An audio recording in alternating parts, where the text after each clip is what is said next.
नमस्कार, आप देख रहे हैं ए न्यूज। दर्शकों, ए न्यूज में आपका स्वागत है। आज हम बात करेंगे सीवान के पूर्व सांसद मोहम्मद शहाबुद्दीन की।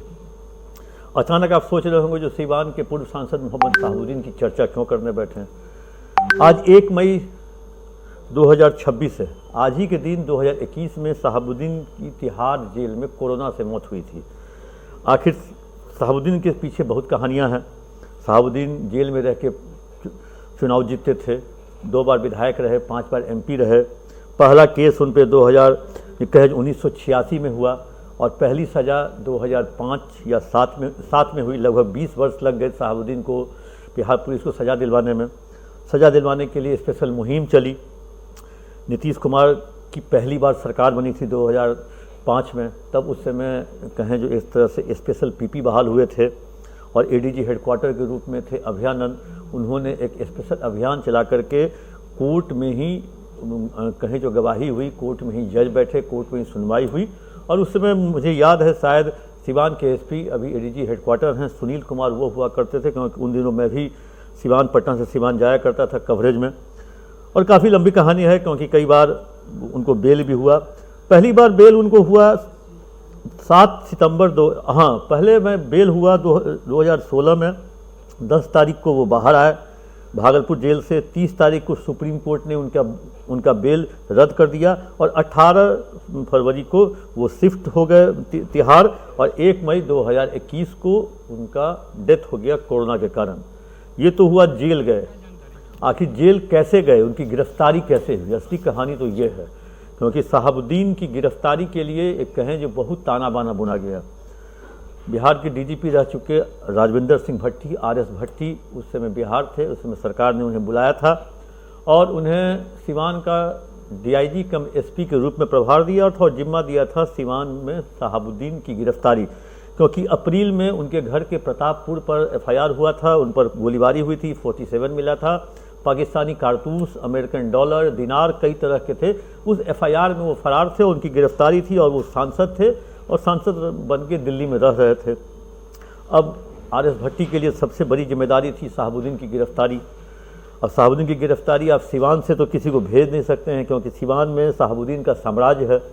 उस साम्राज्य में से अगर किसी भी कहें जो कहा जाता है, जो आप अगर बड़े तालाब में से अगर 1 लोटा पानी भी निकालते हैं तो पूरे तालाब का पानी हिलता है, वो एक दूसरे से कनेक्ट रहता है। अगर आप शहाबुद्दीन के खिलाफ कहीं से भी कोर्ट से भी वारंट निकलवाएंगे, किसी दरोगा इंस्पेक्टर को भी भेजिएगा, तो पूरे शहाबुद्दीन जो नेटवर्क है उसको ये पता चल जाएगा।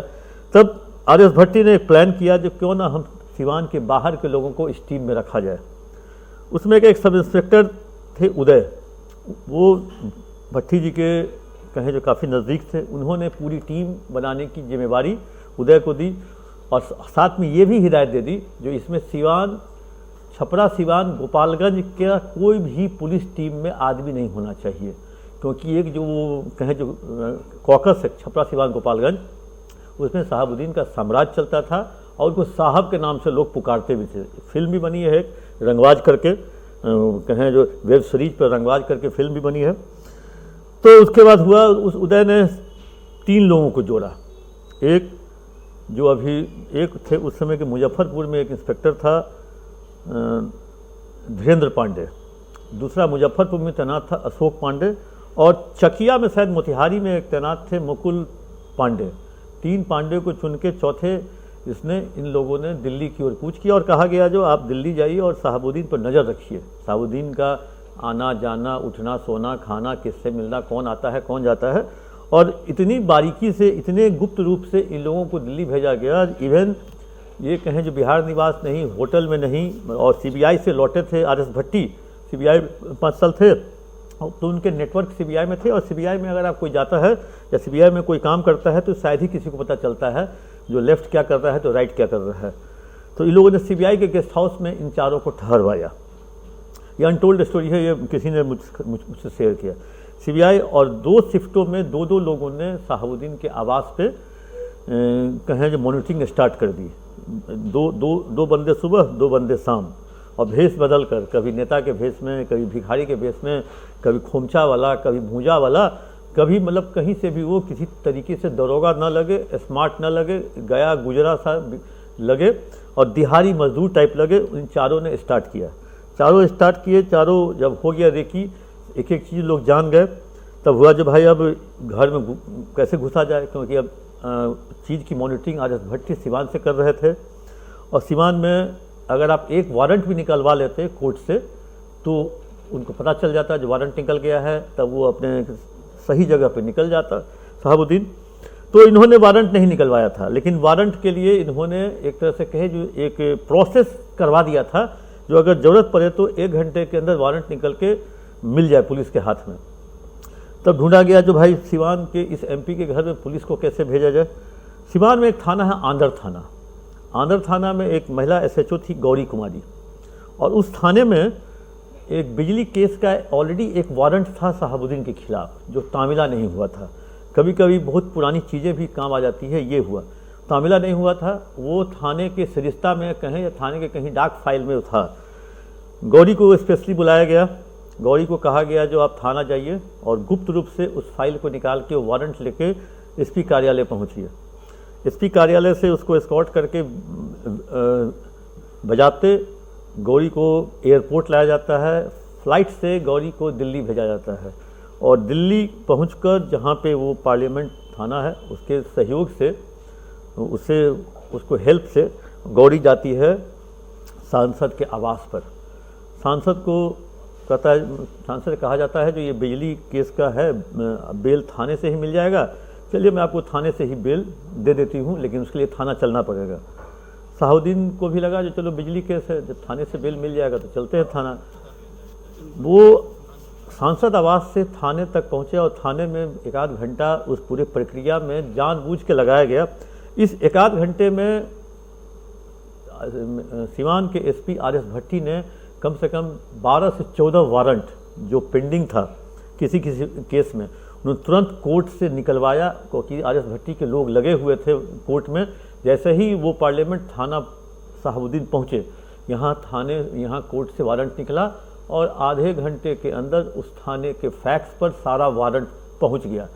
अब क्या था, गौरी ने उन सारे वारंट में कर कहे जो उसको अरेस्ट कर लिया, और अब कहे जो एक ट्रांजिट रिमांड के लिए अप्लाई भी कर दिया। ट्रांजिट रिमांड को मिलते ही गौरी शहाबुद्दीन को लेकर फ्लाइट से ही पटना लौटती हैं। इस कहानी में एक चीज़ यही है जो किस साथराना अंदाज से, या कहें जो किस दिमागी फितूर से शहाबुद्दीन की गिरफ्तारी हुई। शहाबुद्दीन की गिरफ्तारी लोग यहीं तक जानते हैं जो शहाबुद्दीन को एक महिला सब इंस्पेक्टर ने गिरफ्तार किया। बाद में उस महिला सब इंस्पेक्टर को अनुशंसा भी हुई, आउट ऑफ टर्न प्रमोशन हुआ।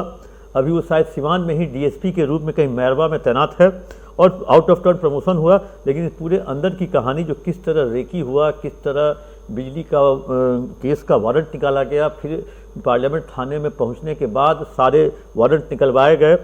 और ये जानकारी है जो जिस टीम के साथ गौरी लौट रही थी सांसद को गिरफ्तार करके फ्लाइट से, उसमें काफ़ी लोग थे, 4, 5, 6 लोग थे उसमें। लेकिन है शहाबुद्दीन का नेटवर्क सॉलिड था।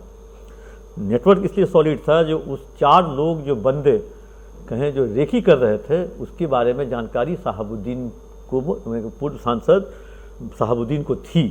क्योंकि जब फ्लाइट में दिल्ली से पटना के बीच में शहाबुद्दीन ने उस गौरी कुमारी से पूछा तो ठीक है आप तो आई हैं वहाँ से मुझे बिजली का वारंट लेके, ये 3 पांडे क्या कर रहे थे मेरे घर के बाहर लगातार।